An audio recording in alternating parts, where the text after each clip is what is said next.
Iran के सर्वोच्च नेता अली खामेनेई का निधन हो गया। आपने उनका नाम अक्सर ईरान परमाणु वार्ता या मध्य पूर्व संघर्षों में सुना होगा, लेकिन क्या आप जानते हैं कि वह कौन है?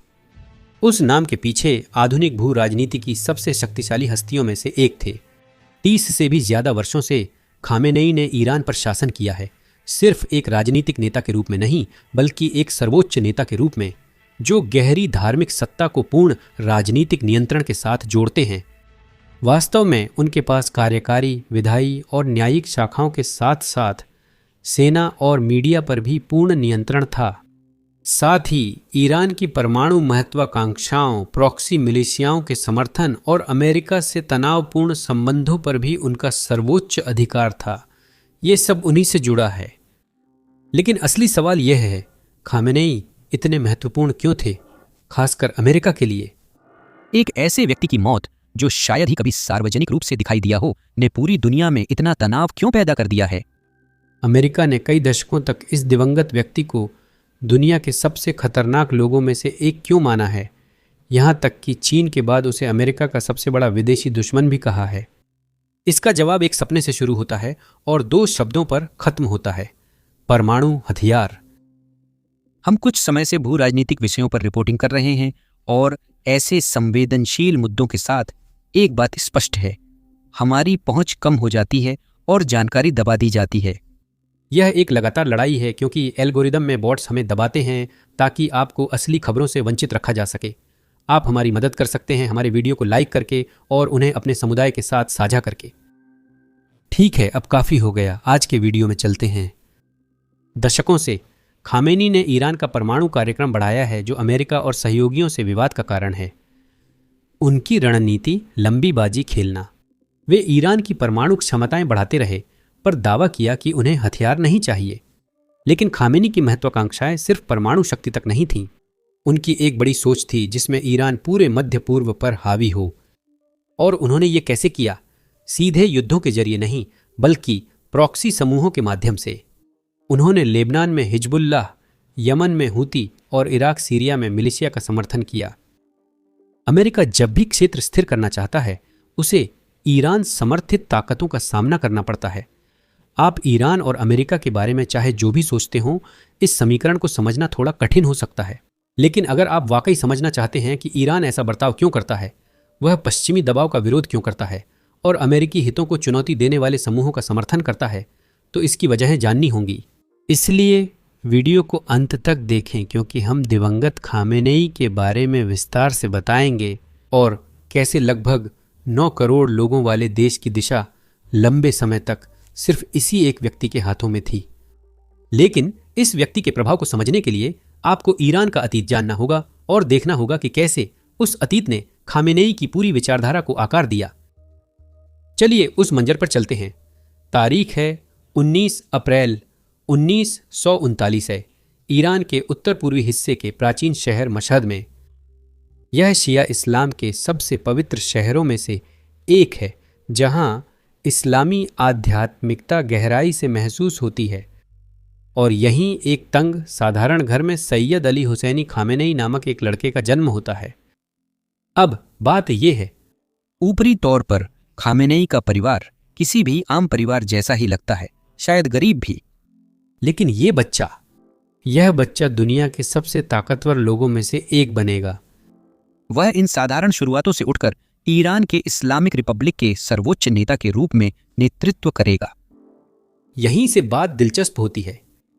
उनका शुरुआती जीवन राजनीति और वैश्विक प्रभाव से काफी दूर था। उनकी परवरिश धन, शक्ति या ऐशो आराम के बारे में नहीं थी। यह कुछ बिल्कुल अलग चीज के बारे में थी। उनके पिता सैयद जवाद खामेनेई मशहद में एक सम्मानित मौलवी थे, लेकिन कुछ मौलवियों के विपरीत वे अमीर नहीं थे। खामेनेई परिवार छोटे घर में रहता था। वह घर बहुत ही छोटा था, इतना छोटा था कि जब सैयद जवाद से धार्मिक सलाह लेने मेहमान आते, बाकी परिवार को तहखाने में छुपना पड़ता क्योंकि जगह नहीं थी। वे साधारण खाना खाते थे, कभी कभी सिर्फ रोटी और किशमिश। यही उनकी हकीकत थी, गरीबी, सादगी और धार्मिकता। वे गरीब थे, भौतिक संपत्ति नहीं थी, पर किसी और चीज में अमीर थे, जिसने युवा अली की जिंदगी को आकार दिया। इस्लाम के प्रति अडिग समर्पण। उनके पिता भौतिक चीजों में बिल्कुल रुचि नहीं रखते थे, वे सच में तपस्वी जैसे थे। उन्होंने इस्लामी शिक्षाओं का पालन किया, जिससे खामेनेई प्रभावित हुए। अली खामेनेई ने कम उम्र में ही समझ लिया कि असली मूल्य धन या सत्ता में नहीं, बल्कि आस्था, अनुशासन और धार्मिक भक्ति में है। उनके पिता का सख्त और बिना समझौते वाला जीवन और धर्म के प्रति रवैया ही वह आधार बना जिस पर खामेनेई ने अपना जीवन खड़ा किया। यही भक्ति अंततः ईरान में इस्लामी कट्टरपंथी विचारों के उदय का कारण बनी। लेकिन उससे पहले हमें यह देखना होगा कि माहौल ने खामेनेई को एक व्यक्ति के रूप में और उनकी परवरिश को कैसे आकार दिया। 4 साल की उम्र में खामेनेई अपने बड़े भाई के साथ पारंपरिक धार्मिक स्कूल मकतब में पढ़ने लगे। यह पारंपरिक प्राथमिक स्कूल नहीं था और वे सिर्फ पढ़ना लिखना ही नहीं सीख रहे थे, वे कुरान याद कर रहे थे और शुरू से ही इस्लामी शिक्षाओं में डूबे थे। यह प्रारंभिक शिक्षा असल में आध्यात्मिक प्रशिक्षण थी। लगातार ब्रेन वॉशिंग और धार्मिक कट्टरपंथ ने खामेनेई के अंदर वह विचारधारा भर दी जिससे उन्होंने अपनी जिंदगी जी। 11 साल की उम्र में उन्होंने साहस दिखाते हुए धार्मिक मौलवी के वस्त्र पहन लिए। जहां उनके उम्र के दूसरे बच्चे बाहर खेल रहे थे, वहीं खामेनेई ने धार्मिक विद्वता का जीवन चुन लिया था। पूरी तरह से उस रास्ते पर चलने का संकल्प लिया था जिसके बारे में ज्यादातर लोग उस उम्र में सोचते भी नहीं। अब आपको ध्यान रखना होगा कि यह पहलवी राजवंश का समय था, जब देश कुछ हद तक धर्मनिरपेक्ष था और कई पश्चिमी देशों से प्रभावित था। बेशक देश में कुछ धार्मिक कट्टरपंथी थे, लेकिन उस उम्र के एक छोटे बच्चे के लिए इस्लामी ग्रंथों का अध्ययन करना और अपना जीवन एक ही उद्देश्य के लिए समर्पित कर देना एक अनोखी बात थी। आप कल्पना कर सकते हैं कि वह सिर्फ किताबों से नहीं, पिता सैयद जवाद और स्थानीय मौलवियों से भी सीख रहा था। यह बहुत जबरदस्त था और हां, यह पागलपन जैसा था। अब यहीं से चीजें बदलने लगती हैं। 1952 में 13 वर्षीय खामेनेई के मशहद स्थित स्कूल में मौलवी नवाब सफवी ने दौरा किया। सफवी करिश्माई और कट्टरपंथी नेता थे जो फतिहान ए इस्लाम उग्रवादी समूह के प्रमुख थे और एक मिशन पर थे। उन्होंने जोशीले भाषण में शाह की हुकूमत और राजशाही की इस्लाम विरोधी नीतियों की कड़ी आलोचना की। उन्होंने एक तरह से विरोध की आग को और भड़काया। यह बहुत तीव्र था। युवक खामेनेई के लिए यह भाषण जीवन बदलने वाला था। सफावी एक क्रांतिकारी थे। उनका संदेश सिर्फ शांत प्रार्थना या व्यक्तिगत धार्मिकता से कहीं अधिक था। यह कार्रवाई के बारे में था, शाह का विरोध करने, पश्चिमी साम्राज्यवाद का प्रतिरोध करने और एक ऐसे देश में इस्लामी मूल्यों के लिए लड़ने के बारे में था जो धर्मनिरपेक्षता की ओर फिसलता हुआ लग रहा था। उस दिन खामेनेई में कुछ बदल गया। यह एक निर्णायक मोड़ था जब उनकी दुनिया और विस्तृत हो गई।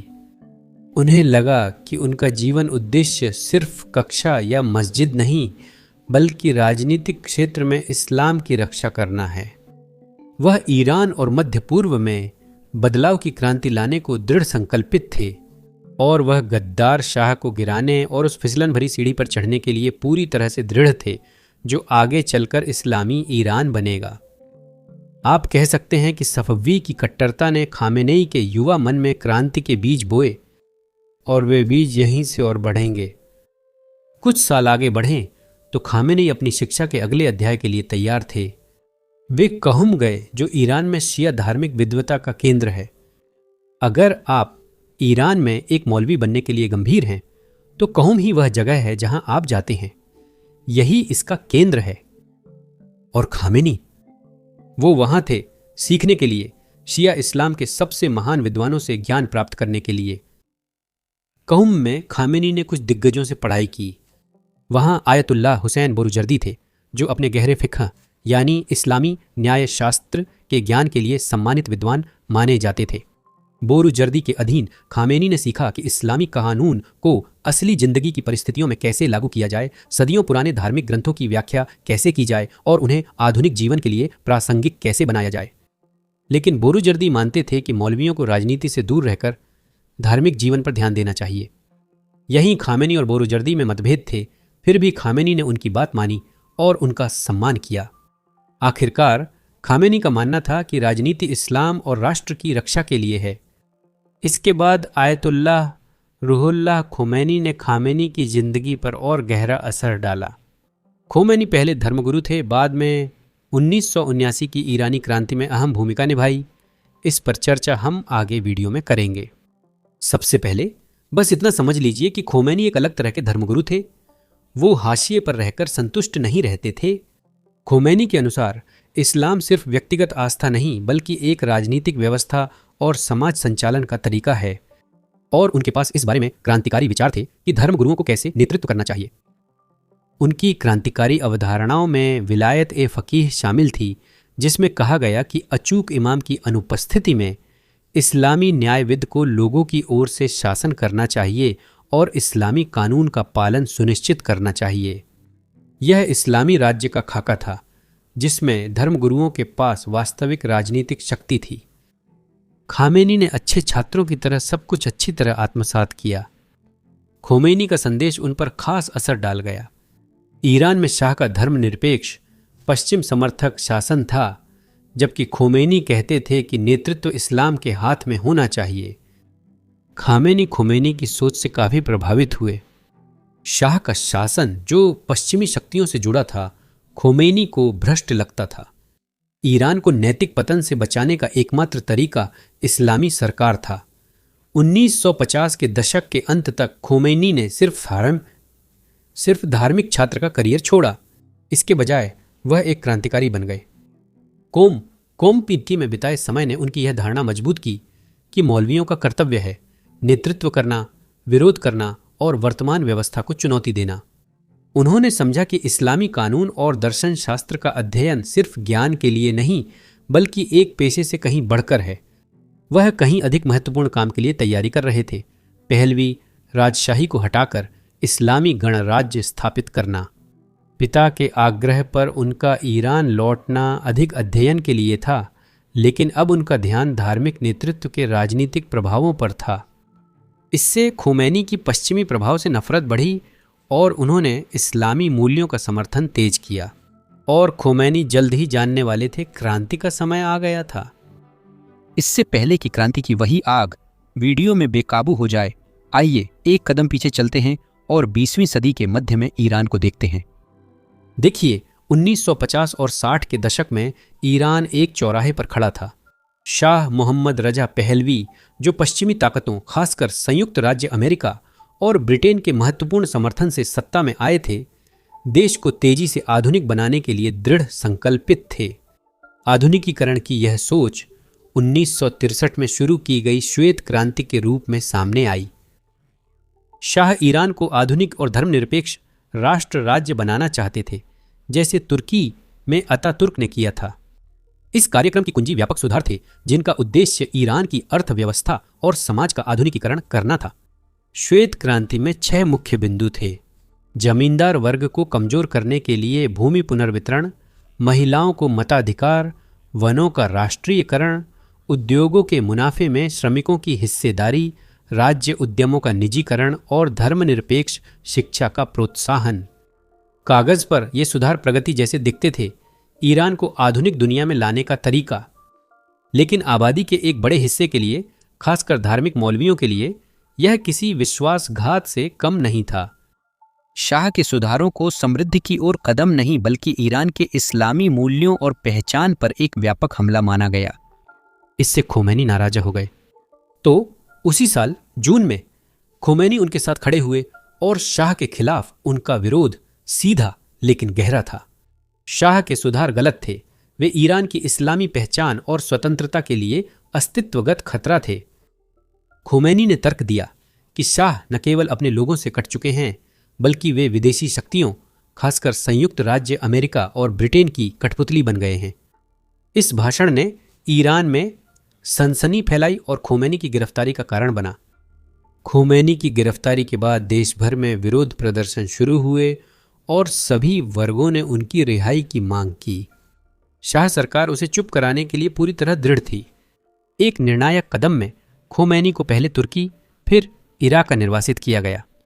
कई लोगों के लिए यह निर्वासन ईरान में खोमैनी के प्रभाव का अंत हो सकता था। असल में उनके निर्वासन ने अनुयायियों की दृढ़ता को बढ़ा दिया, जिनमें खामेनी भी थे, जो इस्लामी क्रांति के लिए और समर्पित हो गए।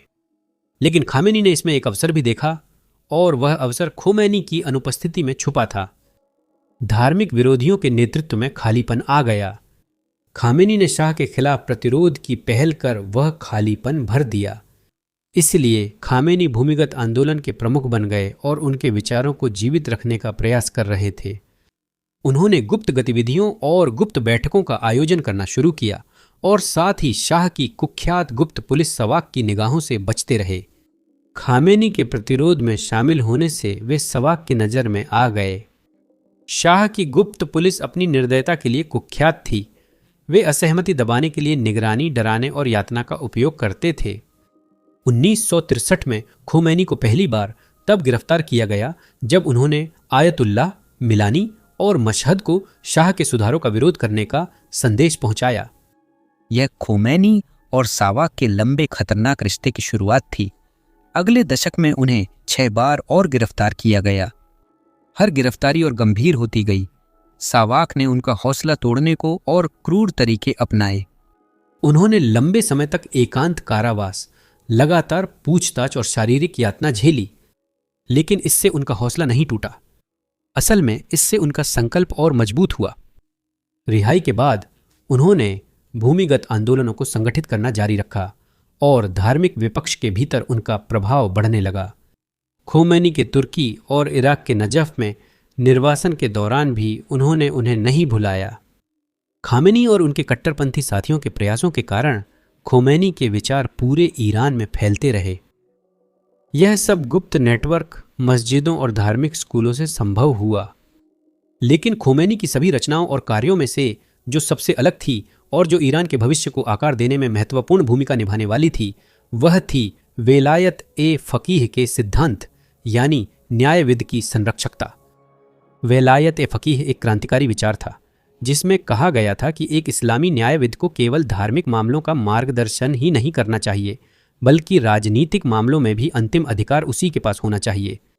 उनका मानना था कि यही विचार ईरान के भविष्य की कुंजी है, लेकिन यह एक नई शासन प्रणाली बना रहा था जो इस्लामी कानून पर आधारित और विदेशी प्रभाव से मुक्त थी। इसी समय खामेनी का वेलायत ए फकीह में विश्वास मजबूत हुआ। उन्होंने इसे ईरान की समस्याओं का हल और इस्लामी विद्वानों द्वारा चलाई जाने वाली सरकार माना। यह उस भ्रष्टाचार और विदेशी हस्तक्षेप से मुक्त थी जिसने देश को लंबे समय से जकड़ रखा था। यही विचार बाद में इस्लामी गणराज्य ईरान की आधारशिला बना। लेकिन 1970 के दशक के मध्य में हालात वाकई गंभीर हो गए। ईरान एक क्रांतिकारी विस्फोट के कगार पर था। शाह की सरकार और भी दमनकारी हो गई थी। सवाक किसी भी तरह के विरोध को कुचल रही थी। आर्थिक कुप्रबंधन, बढ़ती असमानता और शाह के पश्चिमी देशों से करीबी संबंधों के कारण असंतोष फैल गया था। इसी दौरान विपक्ष, जिसमें खामेनी शामिल थे, विरोध प्रदर्शन, हड़तालें और रैलियां करते रहे। 1975 में सवाक ने खामेनी के खिलाफ बड़ा अभियान चलाया। उनके घर पर छापा मारकर किताबें और लेख जब्त किए। इस बार खामेनी को तेहरान की सबसे कुख्यात जेल में भेजा गया, जहां यातनाएं और भी क्रूर थीं। महीनों तक एकांतवास, मारपीट और नींद से वंचित कर यातना दी गई। लेकिन खामेनी की इच्छा शक्ति अडिग रही। यहां तक कि जेल में भी खामेनी अपने आसपास के लोगों को प्रेरित करते रहे। कैद के इन अंधकारमय महीनों के दौरान खामेनी ने अपने उस विजन के सहारे खुद को जीवित रखा जिसे वे वर्षों से अपने साथ लिए हुए थे। और उन्हें पता था कि जब वे आखिरकार 1977 में रिहा होंगे तो ईरान क्रांति के कगार पर होगा। और यह भी जानते थे कि अब कुछ भी पहले जैसा नहीं रहेगा। असल में बाद की घटनाओं को देखकर अब कुछ भी पहले जैसा नहीं रहेगा कहना बहुत हल्का लगता है। देखिए, ईरानी क्रांति असल में जनवरी 1978 में शुरू हुई, जब एक धमाकेदार घटना ने पूरे देश को हिला कर रख दिया। यह सब एक सरकारी अखबार में छपे लेख से शुरू हुआ, जिसका मकसद आयतुल्लाह खोमैनी को बदनाम करना था। उस लेख में उन्हें प्रतिक्रियावादी कहा गया। और सुनिए, एक ब्रिटिश एजेंट भी बताया गया, जो कई ईरानियों के लिए सबसे बड़ा अपमान था। विडंबना है कि शाह के शासन के विरोध के प्रतीक को ब्रिटिश एजेंट कहा गया, जबकि शाह ने देश पश्चिमी देशों को बेच दिया और पूरे धार्मिक प्रतिष्ठान के लिए यह सीधे चेहरे पर तमाचा था, खासकर कौम शहर में, जो धार्मिक केंद्र था और वहां पर बहुत सारे धर्मशास्त्री और विद्वान थे जो फिर गुस्से में फूट पड़े। लोग शाह के शासन के खिलाफ बड़े पैमाने पर विरोध प्रदर्शन के लिए सड़कों पर उतर आए, लेकिन हालात को शांत करने के बजाय शाह की सेनाओं ने क्रूर बल प्रयोग से जवाब दिया। प्रदर्शनकारियों पर गोलियां चलाई गईं और कई लोग मारे गए। वह एक खूनी दिन था, लेकिन वह अंत नहीं था। असल में वह तो बस शुरुआत थी। शुरुआत में हालात शांत थे, क्योंकि ईरान में मृत्यु पर 40 दिन का शोक मनाने की परंपरा है। हालांकि कौम में हुए खूनी संघर्ष के 40 दिन बाद नए विरोध प्रदर्शन भड़क उठे और इस बार वे पहले से बड़े ज्यादा तेज और गुस्से से भरे हुए थे। शाह की हुकूमत ने वही किया जो उसे आता था, यानी हिंसा से जवाब दिया और खून बहाया गया। फिर ठीक समय पर 40 दिन और बीते और इससे बड़े विरोध शुरू हो गए। शोक, विरोध और दमन का यह चक्र पूरे देश में जंगल की आग की तरह फैलने लगा। अब यह सिर्फ धार्मिक शहरों जैसे कि कौम तक सीमित नहीं था। 1978 के मध्य तक अशांति प्रमुख शहरी केंद्रों तक पहुंच चुकी थी। तेहरान, मशहद, तबरीज, हर जगह। शाह ने बढ़ती बगावत को और अधिक हिंसा के साथ कुचलने की कोशिश की, लेकिन इससे सिर्फ और ज्यादा लोग कट्टरपंथी हो गए। देश पर शाह की फौलादी पकड़ अब ढीली पड़ रही थी और जैसे जैसे सड़कों पर प्रदर्शनकारियों की भीड़ बढ़ती गई, यह साफ हो गया कि कुछ ऐसा हो रहा है जिसे रोका नहीं जा सकता। अब क्रांति सिर्फ धर्म या खोमैनी नहीं, बल्कि लोगों के उस गुस्से का प्रतीक थी जो वे उस भ्रष्ट, दमनकारी और आम जनता से कटे हुए शासन के खिलाफ महसूस कर रहे थे। यह एक ऐसे आंदोलन की शुरुआत थी जिसने जल्द ही ईरान और पूरी दुनिया को हिलाकर रख दिया। और हमें यह नहीं भूलना चाहिए कि शाह के खिलाफ आंदोलन अकेला नहीं था। कई लोग नहीं जानते कि ईरानी क्रांति खास थी क्योंकि शाह के खिलाफ गठबंधन बहुत व्यापक था। ऊपरी तौर पर आप सोच सकते हैं कि ये केवल कुछ धार्मिक कट्टरपंथी हैं जो देश पर कब्जा करना चाहते हैं, लेकिन मामला इतना सरल नहीं था। यह एक जनविद्रोह था जिसमें अलग अलग विचारधाराओं और लक्ष्यों वाले कई राजनीतिक समूह शामिल थे।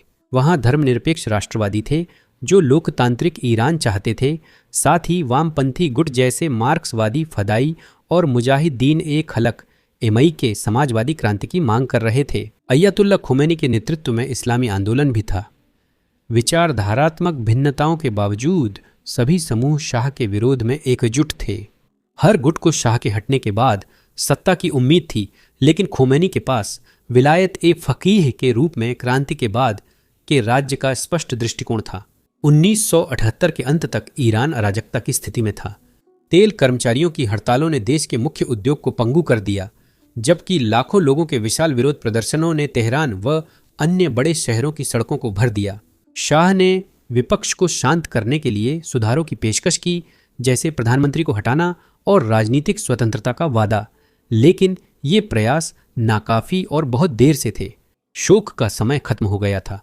नवंबर 1978 में हालत और बिगड़ी जब शाह ने व्यवस्था बहाल करने के लिए अंतिम प्रयास के रूप में मार्शल लॉ लगाया। यह कदम उल्टा पड़ा और ब्लैक फ्राइडे पर सरकारी सैनिकों ने तेहरान के झाले चौक में विरोध प्रदर्शन पर गोलियां चला दीं, जिससे दर्जनों लोग मारे गए और विपक्ष और कट्टर हो गया। इस समय शाह अलग थलग पड़ चुके थे, कैंसर से पीड़ित थे और अपनी सेना व प्रमुख अंतर्राष्ट्रीय सहयोगियों जैसे संयुक्त राज्य अमेरिका का समर्थन भी खो रहे थे। और आखिरकार जनवरी 1979 में बढ़ते विरोध और हड़तालों के बीच शाह ने ईरान छोड़ दिया, औपचारिक रूप से छुट्टी पर जाने के लिए। लेकिन असलियत में वह कभी वापस नहीं लौटे। उनका जाना राजशाही के वास्तविक अंत का संकेत था। आप कह सकते हैं कि 1 फरवरी 1979 को सब कुछ बेकाबू हो गया। यह वह पल था जिसने ईरानी इतिहास की दिशा हमेशा के लिए बदल दी। आयतुल्लाह खोमैनी 14 साल के निर्वासन के बाद विमान से ईरान लौटे, जहां लाखों लोगों ने उनका स्वागत किया। हाँ, लाखों ईरानी सड़कों पर उस व्यक्ति की झलक पाने उमड़े जिसे वे नए युग का नेता मानते थे। उनका लौटना सिर्फ प्रतीकात्मक नहीं था, यह घोषणा थी कि क्रांति अब कोई दूर का सपना नहीं रही, यह हो रही थी और खोमैनी इसका नेतृत्व कर रहे थे। जिस पल उनके पैर ईरानी जमीन पर पड़े, खोमैनी ने बहुत तेजी से कदम उठाए, जैसे कोई शतरंज का ग्रैंडमास्टर अपने मोहरे सजाता है। उन्होंने पूरी एकाग्रता के साथ सत्ता को मजबूत किया। कुछ ही दिनों में शाह का कभी शक्तिशाली रहा शासन अपने मूल में ही बिखरने लगा। सेना ने समझा कि अब क्रांति नहीं रुक सकती, इसलिए उसने तटस्थता घोषित की और पहलवी वंश का अंतिम सहारा नहीं बनना चाहा। इसी बीच क्रांतिकारी मिलिशिया जनता के अटूट समर्थन से सशक्त होकर महत्वपूर्ण सरकारी इमारतों और संस्थानों पर कब्जा करने लगे और पुराने शासन की जो थोड़ी बहुत बची खुची ताकत थी उसे भी खत्म करने लगे। लेकिन असली निर्णायक झटका 11 फरवरी 1979 को लगा। इसी दिन पहलवी राजशाही के आखिरी अवशेष भी पूरी तरह से मिटा दिए गए। क्रांतिकारी ताकतों ने तेहरान पर धावा बोल दिया, जहां उन्होंने जनता की ताकत का प्रदर्शन करते हुए आखिरी सैन्य प्रतिरोध को भी कुचल दिया। शाह की हुकूमत क्रांति की बाढ़ में बह गई। खुमैनी, जिसे कभी निर्वासन के लिए मजबूर किया गया था, अब उसने इस्लामी गणराज्य के जन्म की घोषणा की और शाह का समर्थन करने वाले किसी भी व्यक्ति की हत्या कर दी। अप्रैल 1979 में 2 महीने बाद एक राष्ट्रीय जनमत संग्रह ने इसे मंजूरी दी। लोगों ने अपनी राय दे दी थी, जिसमें 98% से अधिक ने इस्लामी गणराज्य बनाने के पक्ष में मतदान किया। एक राष्ट्र का ऐतिहासिक परिवर्तन जो कभी एक सत्तावादी राजशाही के शिकंजे में था। आयतुल्लाह ने राष्ट्रीय स्तर पर कुख्यात वेलायत ए फकीह लागू की, जो इस पैमाने पर पहले कभी नहीं आजमाई गई थी। ईरान बदलाव के दौर से गुजर रहा था। आप सोच रहे होंगे कि खोमेनी के साथ क्या हुआ, क्रांति में उनकी भूमिका क्या थी और इस उथल पुथल के बीच वह कहाँ थे। 70 के दशक के अंत में जब पूरे देश में विरोध शुरू हुए, तब खामेनेई भीड़ में सिर्फ एक चेहरा नहीं थे। नहीं, वह मशहद की सड़कों पर थे, जहां उन्होंने धार्मिक रूप से प्रेरित तीखे भाषण दिए और सिर्फ भ्रष्ट शासन के खिलाफ आवाज नहीं उठा रहे थे। वह शाह के खिलाफ लड़ाई को इस्लाम की जंग बताकर लोगों के दिलों में जोश भर रहे थे। मशहद में खोमैनी की बातें लोगों को उत्साहित करती थीं। उन्होंने असंतुष्टि को ताकतवर धार्मिक आंदोलन में बदल दिया, जिसमें लाखों लोग शामिल हुए। खोमैनी शाह के खिलाफ अक्सर भाषण देते थे। उन्होंने इतने लोगों को इकट्ठा कर लिया कि शाह के सत्ता से हटने से पहले ही तेहरान के बाहर सैकड़ों शहर राजशाही से अलग हो चुके थे। अब जब 1978 में क्रांति तेज हो गई, तो खामेनी की भूमिका और भी बढ़ गई। अपने उपदेशों व भाषणों से प्रेरित करते हुए वह पर्दे के पीछे भी सक्रिय थे। उन्होंने जिन हड़तालों को संगठित करने में मदद की, खासकर तेल क्षेत्र में, वे शाह की सरकार के लिए विनाशकारी साबित हुईं। इन हड़तालों ने सिर्फ अर्थव्यवस्था को धीमा नहीं किया, बल्कि उसे पंगु बना दिया, जिससे शाह की सत्ता की नींव ही कमजोर हो गई। 1978 के मध्य में तेल की आपूर्ति पूरी तरह से रुक गया। इस तरह खामेनी और उनके वरिष्ठ खोमैनी ने शाह की तेल क्षेत्रों पर पकड़ पर वास्तव में दबाव डाला, और जैसा कि आप जानते हैं, ईरान की अर्थव्यवस्था में उसकी मुख्य अंतर्राष्ट्रीय उद्योग तेल ही था, जिससे स्थिति और भी गंभीर हो गई। इसी तरह खामेनी ने क्रांति को सही राह पर रखा। 1979 में शाह के भागने पर उन्होंने खोमैनी के प्रति गहरी निष्ठा दिखाई। क्रांति के दौरान खामेनी की स्पष्ट नेतृत्व क्षमता के कारण खोमैनी ने उन्हें नई इस्लामिक रिपब्लिक में एक प्रमुख व्यक्ति के रूप में स्थापित किया। उन्हें इस्लामिक क्रांति परिषद, जो एक खास समूह था और नए संविधान के मसौदे का जिम्मा था, में नियुक्त किया गया। यह केवल प्रशासनिक काम नहीं था, यह नए ईरानी राज्य की मूल संरचना को आकार देने के बारे में था। इसी समय खामेनी को एक और महत्वपूर्ण भूमिका सौंपी गई, रक्षा उपमंत्री की। इस पद पर रहते हुए उन्होंने देश की सैन्य व्यवस्था पर सत्ता को मजबूत करने में महत्वपूर्ण भूमिका निभाई। ईरान की सेनाएं शाह के प्रति वफादार थीं। अब उन्हें इस्लामी गणराज्य की सेवा में ढालना था। यही खोमैनी का असली प्रभाव दिखा। उन्होंने नवगठित इस्लामिक रिवॉल्यूशनरी गार्ड कॉर्प्स या IRGC के साथ मिलकर काम किया, जिसका उद्देश्य यह सुनिश्चित करना था कि क्रांति की रक्षा के लिए बनाया गया यह विशेष बल देश की सबसे शक्तिशाली संस्थाओं में से एक बन जाए। IRGC एक क्रांतिकारी बल और इस्लामी गणराज्य का रक्षक था, जिसे खोमैनी ने आगे बढ़ाया और मार्गदर्शन किया। और 1 साल बाद खामेनी और भी ज्यादा सुर्खियों में आ गए। उसी साल उन्हें तेहरान के जुमे की नमाज के इमाम के रूप में नियुक्त किया गया। बाहरी व्यक्ति को यह केवल धार्मिक पद लगेगा, पर क्रांति के बाद ईरान में इसने खामेनी को राष्ट्रीय मंच दिया। हर शुक्रवार वह उस देश को उपदेश देते थे जो नई हकीकत से जूझ रहा था। उनके भाषण धर्म, क्रांति व पहचान और अस्तित्व पर होते थे। इस भूमिका से खामेनी नए शासन का प्रमुख चेहरा बन गए, क्योंकि उनकी आवाज पूरे देश में गूंजी। यह उस समय क्रांतिकारी सरकार की सत्ता मजबूत करने का साधन बन गया जब उसका अस्तित्व भी सुनिश्चित नहीं था। लेकिन उसी साल सितंबर में हालात तब गंभीर हो गए जब इराक ने ईरान पर हमला किया।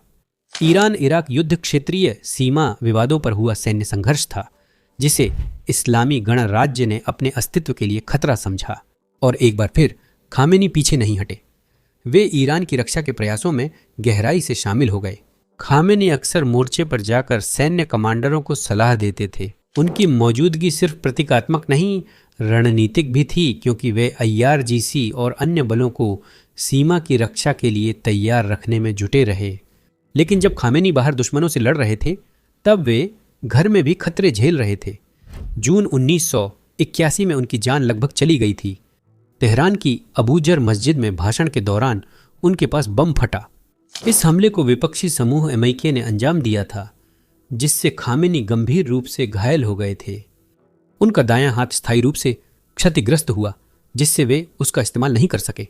अब आप समझ सकते हैं कि क्रांति से पहले गठबंधन सिर्फ शाह के खिलाफ नफरत था। इस नवगठित इस्लामी सरकार ने विपक्षी समूहों पर कड़ी कार्रवाई की, पर जनता में तनाव बढ़ता गया। यह युवाओं में साफ दिखा और इसके बड़े परिणाम हुए, लेकिन इस पर बाद में चर्चा करेंगे। फिलहाल अली खामेनी ने खुद को इस्लामी गणराज्य में एक प्रमुख खिलाड़ी के रूप में पूरी तरह स्थापित कर लिया था। इसी वजह से अक्टूबर 1981 में राष्ट्रपति मोहम्मद अली रजाई की हत्या के बाद खामेनी को ईरान का तीसरा राष्ट्रपति चुना गया। उन्हें 97% वोटों के साथ भारी जीत मिली। यह एक जबरदस्त विजय थी। तब गार्जियन काउंसिल ने सिर्फ 4 उम्मीदवारों को मंजूरी दी थी, जो ईरान में राजनीतिक उम्मीदवारों की जांच करती है। उनका चुनाव ऐतिहासिक था क्योंकि खामेनी राष्ट्रपति बनने वाले पहले धर्मगुरु बने, जबकि अयातुल्ला खोमैनी शुरू में धर्मगुरुओं को इस पद से दूर रखना चाहते थे। शपथ ग्रहण में खामेनी ने राजनीतिक विचलन, उदारवाद और अमेरिकी प्रभाव वाले वामपंथियों को खत्म करने की शपथ ली। उनके राष्ट्रपति कार्यकाल में विपक्षी और गुरिल्ला समूहों का दमन, हिंसक कार्रवाई, हत्याएं और विद्रोह हुए। 1980 के शुरुआती वर्षों में क्रांतिकारी अदालतों ने हजारों विद्रोहियों को फांसी दी, जबकि 1982 तक सरकार ने इन न्यायाधिकरणों पर नियंत्रण का वादा किया। हालांकि विभिन्न राजनीतिक गुटों को निशाना बनाया जाता रहा और खामेनी का राष्ट्रपति कार्यकाल तीव्र राजनीतिक दमन के दौर से जुड़ गया। लंबे 4 सालों के बाद खामेनी को 1985 में फिर से चुना गया, जिसमें उन्होंने 87% वोट प्राप्त किए, जबकि इस चुनाव में भी उम्मीदवारों की संख्या बहुत सीमित थी। गार्जियन काउंसिल ने केवल 3 उम्मीदवारों को मंजूरी दी। खामेनी की राष्ट्रपति अवधि ईरान इराक युद्ध के दौरान थी। युद्ध प्रयासों में उनकी बढ़ती भागीदारी, जिसमें IRGC के साथ उनके घनिष्ठ संबंध भी शामिल थे, ने एक ऐसे नेता के रूप में उनकी प्रतिष्ठा को मजबूत किया जो देश की रक्षा में गहराई से जुड़ा हुआ था। राष्ट्रपति रहते खामेनी ने सैन्य बजट और प्रशासनिक मामलों पर बारीकी से ध्यान देने की प्रतिष्ठा बनाई। हालांकि उनका राष्ट्रपति कार्यकाल अक्सर युद्ध और आंतरिक संघर्षों से प्रभावित रहा, खामेनी ने IRGC के साथ मजबूत संबंध बनाए रखा, जो आगे चलकर उनके भविष्य के नेतृत्व में समर्थन के सबसे शक्तिशाली स्तंभों में से एक साबित हुआ। उनके राष्ट्रपति रहते ही ईरान यूरोप के तनावपूर्ण संबंध शुरू हुए। माकोनोस रेस्तरां हत्याकांड के बाद एक जर्मन अदालत ने ईरानी खुफिया अधिकारियों को दोषी पाया, जिससे ईरान और यूरोपीय देशों के बीच राजनयिक संकट उत्पन्न हुआ। इस अवधि में ईरान और पश्चिम के बीच तनावपूर्ण संबंधों की शुरुआती झलक भी देखने को मिली, जिसमें खोमैनी इन संकटों पर देश की प्रतिक्रिया का नेतृत्व कर रहे थे। अब 1989 में खामेनी का सर्वोच्च नेता बनना हैरान करने वाला और विवादास्पद दोनों था। उस समय आयतुल्लाह खोमैनी, जो ईरान की इस्लामी क्रांति के पूज्य वास्तुकार और पहले सर्वोच्च नेता थे, उन्होंने आयतुल्लाह मोंताजेरी को अपना उत्तराधिकारी नामित किया था। लेकिन एक नाटकीय मोड में खोमैनी ने मोंताजेरी को बर्खास्त कर ईरान के राजनीतिक और धार्मिक पदानुक्रम में अचानक शून्य पैदा कर दिया। खामेनी को यह पद भरने के लिए चुना गया, जबकि उनके पास जरूरी धार्मिक योग्यता नहीं थी। वह तब तक आयतुल्लाह भी नहीं थे, मार्जा तो बिल्कुल नहीं, जो शिया इस्लाम के शीर्ष धर्म गुरु होते हैं। खामेनी को सर्वोच्च नेता बनाने के लिए ईरान के संविधान में संशोधन करना पड़ा, जिसे विशेषज्ञों की सभा ने किया, जो सर्वोच्च नेता के चयन के लिए जिम्मेदार संस्था है। इस संवैधानिक बदलाव ने खामेनी को, जो अपेक्षाकृत युवा थे और जिनका धार्मिक दर्जा भी अपेक्षित स्तर तक नहीं पहुंचा था, यह पद संभालने की अनुमति दी। 4 जून 1989 को खुमैनी की मृत्यु के तुरंत बाद विशेषज्ञों की सभा ने खामेनी को औपचारिक रूप से ईरान का नया सर्वोच्च नेता चुना, जिसमें उन्हें 74 में से 60 वोट मिले। हालांकि यह प्रक्रिया आसान नहीं थी। सभा के भीतर खुद काफी बहस हुई थी। कुछ सदस्यों ने एकल नेता के बजाय नेतृत्व परिषद का समर्थन किया, क्योंकि उनका मानना था कि कोई भी खुमैनी की जगह नहीं ले सकता।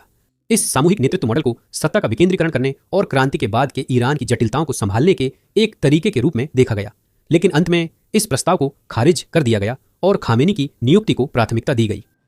दिलचस्प बात यह थी कि खुद खामेनी भी अनिच्छुक थे। उन्होंने इस भूमिका के लिए खुद को उपयुक्त नहीं मानते हुए कहा था कि नामांकन उन्हें खून के आंसू रुला देना चाहिए। इन शुरुआती हिचकिचाहटों के बाद भी खामेनी ने पद स्वीकार किया और संविधान बदलने के बाद उनका शासन शुरू हुआ। उस समय कई लोगों ने उन्हें एक अस्थायी नेता के रूप में देखा, ऐसा व्यक्ति जो तब तक पद संभालेगा जब तक कोई अधिक उपयुक्त व्यक्ति सामने नहीं आ जाता। लेकिन खामेनी ने सत्ता को मजबूत करने और अपनी प्रभाव को उस सीमा से कहीं आगे बढ़ाने में ज्यादा समय नहीं लगाया जितना किसी ने सोचा भी नहीं था। खामेनी का सत्ता तक पहुंचना सिर्फ खुमैनी के करिश्मे या धार्मिक प्रतिष्ठा पर निर्भर नहीं था। इसके बजाय उन्होंने ईरान की जटिल आंतरिक राजनीति में कुशलता से रास्ता निकालने की अपनी जबरदस्त क्षमता दिखाई। उन्होंने प्रमुख संस्थाओं में वफादारों का एक समूह तैयार किया, खासकर इस्लामिक रिवोल्यूशनरी गार्ड कॉर्प्स यानी IRGC और कौम की प्रभावशाली धार्मिक संस्था के भीतर। खामेनी ईरानी राजनीतिक व्यवस्था के भीतर विभिन्न गुटों के बीच संतुलन बनाने में माहिर थे और यह सुनिश्चित करते थे कि कोई भी एक समूह बहुत अधिक नियंत्रण न पा सके। उनके व्यावहारिक दृष्टिकोण ने यह सुनिश्चित किया कि वे प्रतिद्वंद्वी समूहों को नियंत्रण में रख सकें, साथ ही अपनी खुद की स्थिति को मजबूत कर सकें। जैसे जैसे खामेनी का शासन आगे बढ़ा, सर्वोच्च नेता का पद एक सर्वशक्तिमान राज्य पर्यवेक्षक के रूप में बदल गया। उनका प्रभाव ईरानी शासन के लगभग हर पहलू में फैला हुआ था। वे सेना को नियंत्रित करते थे, आर्थिक नीति तय करते थे और ईरान की विदेश नीति पर उनका निर्णायक प्रभाव था। खामेनी के पास राष्ट्रपति, संसद और न्यायपालिका जैसी प्रमुख राजनीतिक संस्थाओं पर भी अहम शक्ति थी। उन्होंने राष्ट्रीय मुद्दों, अर्थव्यवस्था और सांस्कृतिक नीतियों पर फरमान जारी किए और इस्लामिक रिपब्लिक की सोच लागू करवाई। सबसे महत्वपूर्ण बात यह थी कि खामेनी ने सरकार में हर जगह अपने वफादार लोगों को अहम पदों पर रणनीतिक रूप से नियुक्त किया था। सर्वोच्च नेता के रूप में अपने 3 दशकों से भी ज्यादा के कार्यकाल में उन्होंने एक ऐसा सिस्टम तैयार किया जो उनकी सत्ता के इर्द गिर्द घूमता है। ईरान की सेना व सुरक्षा तंत्र में उनकी गहरी पकड़ थी, जहां IRGC शासन की सुरक्षा व विदेशों में प्रभाव बढ़ाने में अहम भूमिका निभाती है। खामेनी की सत्ता में लंबी मौजूदगी उनकी राजनीतिक चतुराई और मजबूत संरक्षक नेटवर्क के कारण थी, जिससे उनका पद अजेय हो गया था।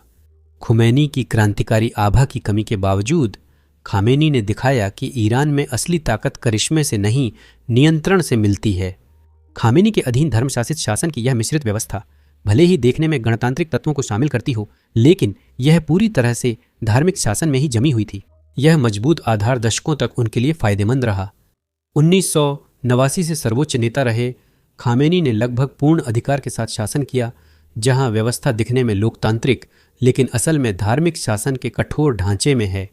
इस शासन का केंद्र वेलायत ए फकीह सिद्धांत है, जिस पर हमने पहले चर्चा की थी और जो सर्वोच्च नेता को ईरान की इस्लामी पहचान का संरक्षक और राजनीतिक मामलों में अंतिम निर्णयकर्ता बनाता है। ईरान में राष्ट्रपति और संसद के चुनाव होते हैं, लेकिन इन्हें खामेनी और गार्जियन काउंसिल सख्ती से नियंत्रित करते हैं। यह परिषद उनके प्रति वफादार है और सभी सार्वजनिक पदों के उम्मीदवारों की जांच करती है। चुनावी प्रक्रिया का यह नियंत्रण केवल शासन की विचारधारा वाले लोगों को भाग लेने देता है, जिससे असली प्रतिस्पर्धा खत्म हो जाती है। इसका एक स्पष्ट उदाहरण 2020 के संसदीय चुनावों में देखा गया, जहां कई सुधारवादी उम्मीदवारों को अयोग्य घोषित कर दिया गया, जिससे मतदाताओं के पास कट्टरपंथियों को चुनने के अलावा बहुत कम विकल्प बचा। राष्ट्रपति पद हालांकि एक निर्वाचित पद है, फिर भी अली खामेनेई के अधीन ही रहा, जैसा कि विदेश नीति जैसे महत्वपूर्ण मुद्दों पर उनके निर्णायक नियंत्रण से स्पष्ट होता है। राष्ट्रपति हसन रूहानी ने 2015 में परमाणु समझौता अली खामेनेई द्वारा तय सीमाओं में किया, जिन्होंने बाद में पश्चिमी संपर्क सीमित कर दिया।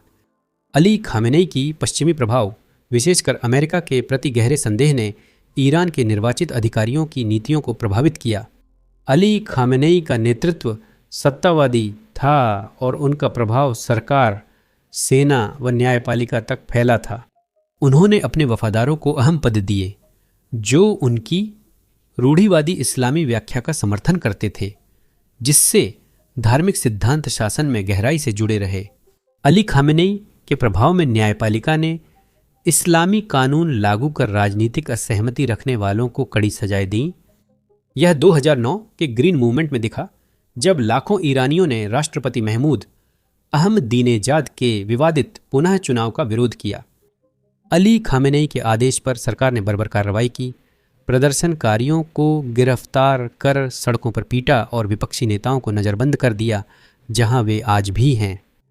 अली खामेनेई ने प्रदर्शनकारियों की शिकायतें मानने की बजाय आंदोलन को विदेशी साजिश बताया, जो वे अक्सर विपक्ष को बदनाम करने में इस्तेमाल करते थे। यह नियंत्रण मीडिया तक भी गहराई से फैला हुआ था, जहां अली खामेनेई की सरकार ने राज्य संचालित माध्यमों के जरिए सार्वजनिक विमर्श पर अपना प्रभुत्व जमाया और सरकार के नैरेटिव को फैलाया। स्वतंत्र पत्रकारिता लगभग खत्म है। सरकार को चुनौती देने वालों को अक्सर उत्पीड़न, जेल या उससे भी बुरे अंजाम के जरिए चुप करा दिया जाता है। सरकार का मीडिया पर कड़ा नियंत्रण इंटरनेट पर भी उतना ही मजबूत है, जहां सेंसरशिप बहुत आम है। इससे उनके लिए कहानी को नियंत्रित करना और उसे अपनी पसंद के अनुसार मोड़ना आसान हो गया। 2017 और 2019 में हुए विरोध प्रदर्शनों के दौरान शासन ने सचमुच पूरे देश में इंटरनेट बंद कर दिया था। न कोई संदेश अंदर जा सकता था, न बाहर। ये पहली बार नहीं है। ऑनलाइन ऐसा कोई भी कंटेंट जो शासन की कहानी को चुनौती देता है, उसे ब्लॉक, फिल्टर या बंद कर दिया जाता है। अगर आप ईरान में कोई अलग नजरिया जानने की कोशिश कर रहे हैं तो आपको वो आसानी से नहीं मिलेगा। शासन ने संदेश नियंत्रित किया, खामेनी शीर्ष पर थे। हालांकि शासन की कोशिशों के बावजूद युवा ईरानी अक्सर डिजिटल पाबंदियों को पार करने के तरीके ढूंढ लेते हैं, लेकिन जो लोग ऑनलाइन शासन विरोधी विचार व्यक्त करते हुए पकड़े जाते हैं, उन्हें कड़ी सजा का सामना करना पड़ता है। 2019 में अचानक हुई ईंधन मूल्य वृद्धि के विरोध के दौरान इंटरनेट लगभग पूरी तरह बंद किया गया, जो नियंत्रण का चौंकाने वाला उदाहरण है। इंटरनेट बंद होने से प्रदर्शनकारियों की बातचीत रुक गई, जिससे सुरक्षा बलों ने सैकड़ों लोगों को मारते हुए प्रदर्शन दबा दिए। खामेनी का प्रभाव ईरान की सामाजिक नीतियों में उनके रूढ़िवादी इस्लामी मूल्यों के समर्पण को दिखाता है। उनका समर्थन आधार खासकर ग्रामीण क्षेत्रों और कौम व मशहद के धार्मिक प्रतिष्ठानों में उनके इस्लामी नियमों के कड़े पालन को समर्थन देता था। खासकर महिलाओं को इन रूढ़िवादी नीतियों का सामना करना पड़ता है, जिन्हें नैतिकता पुलिस द्वारा लागू किया जाता है, जो सार्वजनिक रूप से हिजाब पहनने और लिंग पृथक्करण का पालन सुनिश्चित करती है। खामेनी भी अक्सर पश्चिम से सांस्कृतिक आक्रमण की चेतावनी देते थे और पश्चिमी मूल्यों को, खासकर व्यक्तिगत स्वतंत्रता से जुड़े मूल्यों को, ईरान की इस्लामी पहचान के लिए अस्तित्वगत खतरे के रूप में प्रस्तुत करते थे। इस्लामी गणराज्य को एक धर्मनिरपेक्ष दुनिया में नैतिकता के अंतिम गढ़ के रूप में प्रस्तुत करके खामेनी ने अपने रूढ़िवादी समर्थकों को प्रेरित किया और उनके नेतृत्व के प्रति उनकी निष्ठा को और गहरा किया। यह न सोचें कि खामेनी ने केवल राजनीति में ही प्रभुत्व स्थापित किया। नहीं, उनका असर आर्थिक मामलों तक भी था। खामेनी की आर्थिक सोच उनकी राजनीतिक विचारधारा से जुड़ी थी, जो विदेशी प्रभाव का विरोध और ईरान की स्वतंत्रता पर केंद्रित थी। दशकों से अमेरिका और सहयोगियों ने ईरान पर प्रतिबंध लगाए, लेकिन खामेनी ने समझौता करने की बजाय डटकर चुनौती का सामना किया। उन्होंने प्रतिरोधी अर्थव्यवस्था का समर्थन किया। अब यह सिर्फ प्रतिबंधों के तहत जीवित रहने की रणनीति नहीं है, यह एक कड़ा संदेश है। खामेनी ने आर्थिक आत्मनिर्भरता को ईरान की संप्रभुता के लिए जरूरी बताया और विदेशी, खासकर पश्चिमी निवेश पर निर्भरता को देश का भविष्य दूसरों के हवाले करने जैसा माना। वह वैश्वीकरण और पश्चिमी पूंजीवाद की आलोचना में हमेशा मुखर रहे हैं, जिसे वह शोषणकारी व नैतिक रूप से भ्रष्ट मानते हैं। ये व्यवस्थाएं सिर्फ आर्थिक मॉडल नहीं थीं, बल्कि ईरान जैसे देशों को कमजोर करने की साजिश का हिस्सा थीं। इसलिए खामेनी ने घरेलू उत्पादन पर आधारित अर्थव्यवस्था को बढ़ावा दिया, जिसमें कृषि और उद्योग पर खास ध्यान दिया गया। और यह सिर्फ व्यवहारिकता की बात नहीं है, यह विचारधारात्मक है। खामेनी मानते थे कि अगर ईरान अपनी अर्थव्यवस्था को भीतर से मजबूत कर ले तो ईरान को विदेशी दबाव में नहीं झुकना पड़ेगा। उन्होंने प्रतिबंधों से होने वाले आर्थिक दबाव को दया के लायक कठिनाई के रूप में नहीं बल्कि सम्मान के प्रतीक के रूप में प्रस्तुत किया। यह ईरान के पश्चिमी प्रभुत्व के खिलाफ मजबूती से खड़े होने का प्रतीक था। यह प्रतिरोधी अर्थव्यवस्था केवल सरकारी स्तर पर ही लागू नहीं की गई, बल्कि खामेनी ने आम ईरानियों से भी सादगी अपनाने, कम खपत करने और स्थानीय उत्पादन बढ़ाने का आह्वान किया। उन्होंने कहा कि देश को विदेशी नियंत्रण से बचाने के लिए प्रतिबंधों से होने वाली कठिनाइयां सहन करनी होंगी। उनके रूढ़िवादी समर्थकों को यह संदेश खूब पसंद आया। इसे बाहरी ताकतों के खिलाफ नैतिक रुख माना जाता है, लेकिन कई आलोचकों के अनुसार इससे आर्थिक ठहराव आया और उद्योगों का आधुनिकीकरण मुश्किल हुआ। विदेशी निवेश लगभग न के बराबर रहा है और आम ईरानी ही इस प्रतिरोध की कीमत चुका रहे हैं। फिर भी खामेनी अपने जीवन काल में अपने आदर्शों पर अडिग रहे। उनके लिए पश्चिमी आर्थिक मॉडल अपनाना ईरान की पहचान और स्वतंत्रता के लिए एक फिसलन भरी ढलान जैसा था, जिससे ईरान की पहचान और स्वतंत्रता को खतरा था। लेकिन खामेनी की मजबूत पकड़ सिर्फ अर्थव्यवस्था तक ही सीमित नहीं थी। ईरान की सेना पर उनकी मजबूत पकड़ भी उनके लंबे शासन का बड़ा कारण थी। सुप्रीम लीडर के रूप में खामेनी सेना के सर्वोच्च कमांडर थे और उन्हें पूरी सैन्य संरचना पर अंतिम अधिकार था, जिसमें इस्लामिक रिवॉल्यूशनरी गार्ड कॉर्प्स भी शामिल थी। खामेनी और आईआरजीसी के बीच संबंध आपसी लाभकारी हैं। अपनी सत्ता बनाए रखने और देश व क्षेत्र में इस्लामिक रिपब्लिक के अपने दृष्टिकोण को लागू करने के लिए खामेनी आईआरजीसी पर निर्भर थे। इसके बदले उन्होंने उन्हें प्रभाव और स्वायत्तता दी, जिससे वे ताकतवर संगठन बन गए। कठिन आर्थिक समय में भी खामेनी ने सैन्य खर्च को सर्वोच्च प्राथमिकता दी, क्योंकि उनके लिए मजबूत सेना सिर्फ ईरान की रक्षा के लिए नहीं थी, यह ईरान की क्षेत्रीय शक्ति बनने की भूमिका से जुड़ा है।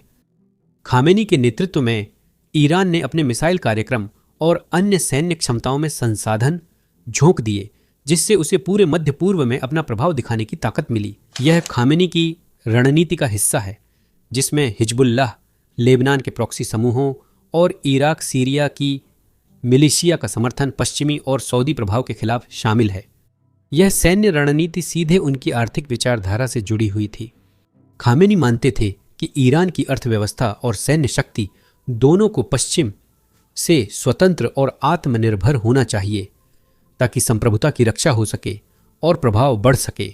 इस दृष्टिकोण को लागू कराने में खामेनी के लिए सैन्य शक्ति सबसे महत्वपूर्ण थी, जिससे यह सुनिश्चित हो सके कि ईरान केवल दबाव में जीवित ही न रहे, बल्कि बाहरी ताकतों का लगातार मुकाबला भी करता रहे।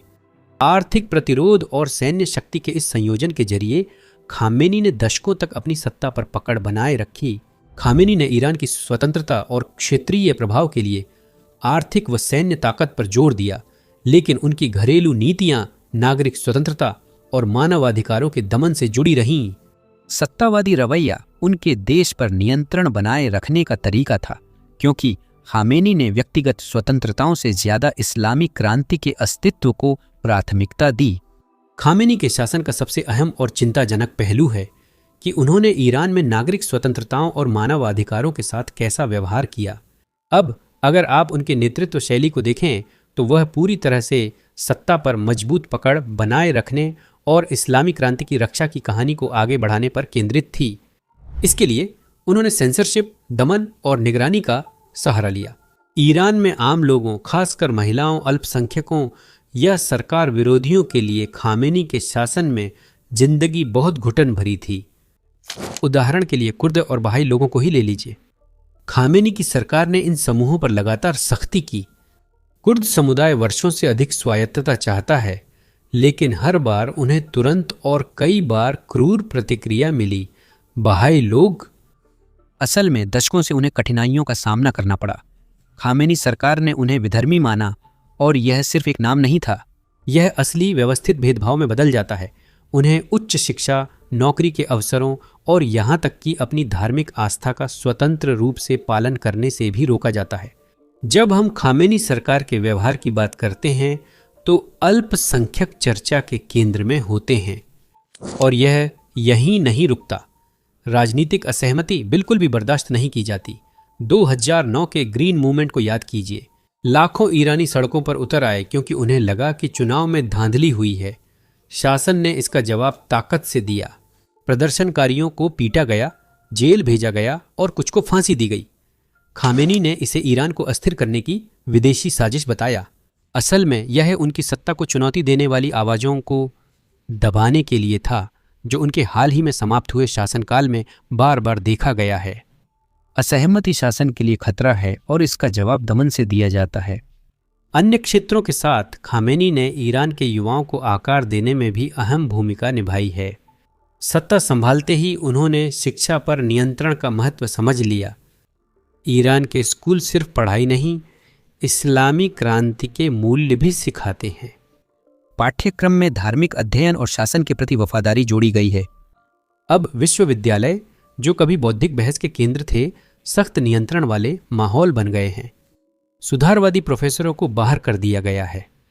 शासन को चुनौती देने वाली सोच को प्रोत्साहित नहीं किया जाता। लेकिन यही मामला जटिल हो जाता है। ईरान के युवा, खासकर शहरी इलाकों में, जरूरी नहीं कि इसे मानते हों। खामेनी ने तो यहां तक कर दिया कि उन्होंने युवा ईरानियों को पश्चिमी संस्कृति से बचाने के प्रयासों को और तेज कर दिया। उन्होंने इसे इस्लामिक रिपब्लिक के लिए, अस्तित्व के लिए खतरा माना। इसीलिए इस्लामी मूल्यों को बढ़ावा देने और पश्चिमी प्रभावों को सेंसर करने की कोशिशें की गई हैं।